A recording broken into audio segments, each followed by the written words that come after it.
Now, I normally don't agree with lefties, but these socialists from the Workers' Party said a lot of stuff that made sense. Obviously, when they claimed that the Nazis weren't socialists, they're talking utter nonsense, but other than that, they did speak a lot of truths. Link to the full protest coverage in the description. My name's Rayan Chima from the Workers' Party, and I'm standing as candidate in the Kingston for the May 2026 elections. I'm here because I believe in freedom, and I believe that democracy is at risk if a digital ID is introduced into the UK.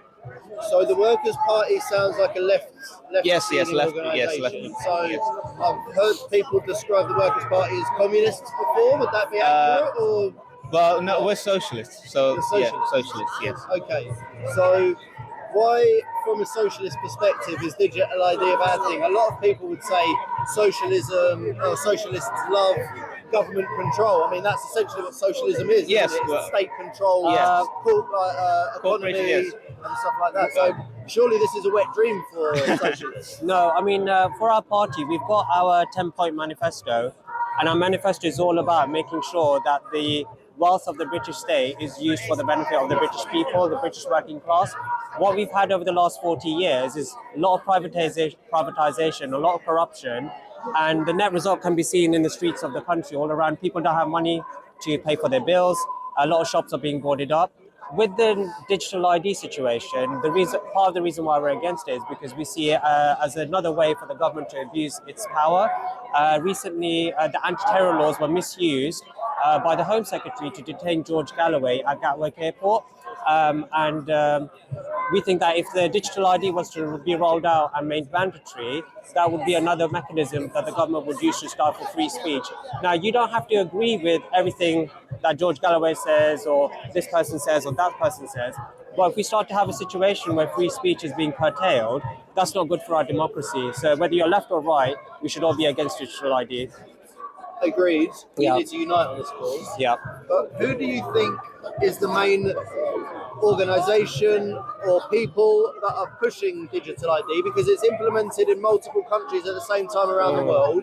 Do you think it's part of an agenda? Do you think that's a coincidence? If it's part of an agenda, who is forwarding that agenda and who's behind it? I know Tony Blair, it was one of his pet projects. So I think anything that Tony Blair wanted to push for, he's a war criminal who took this country to war on a pack of lies. You can't really trust his word.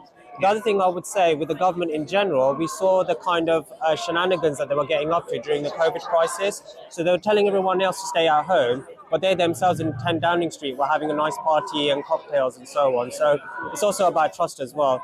I don't know the full range of people that are involved, but I know that Tony Blair is one of the people who's really pushing for it. And I think if he's pushing for it, it's probably going to be immoral. Do you think people have been talking about the World Economic Forum and the UN and stuff like that? Do you think that might be... That could be it as well. Yeah, that could be it as well, yeah. Okay, great.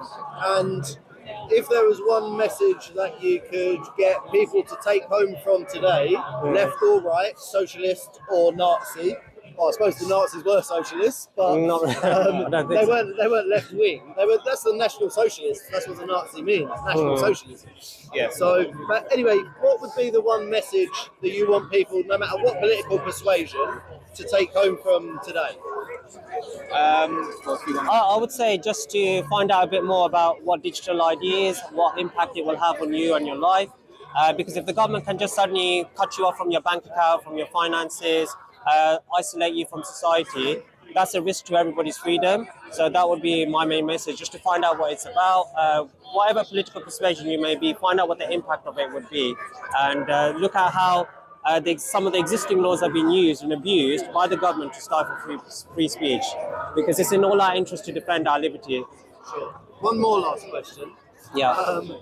You guys speak about the working class.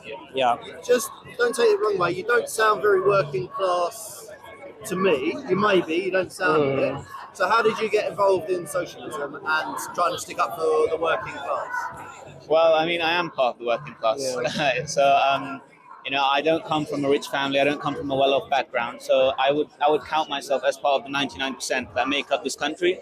That's why I got involved, because I wanted to see people being lifted from the shackles of capitalism and things like that. So we really need to show the government that we're here, and we mean something and we want change. So that's the main thing. Okay, great. Thank you very much. Thank you.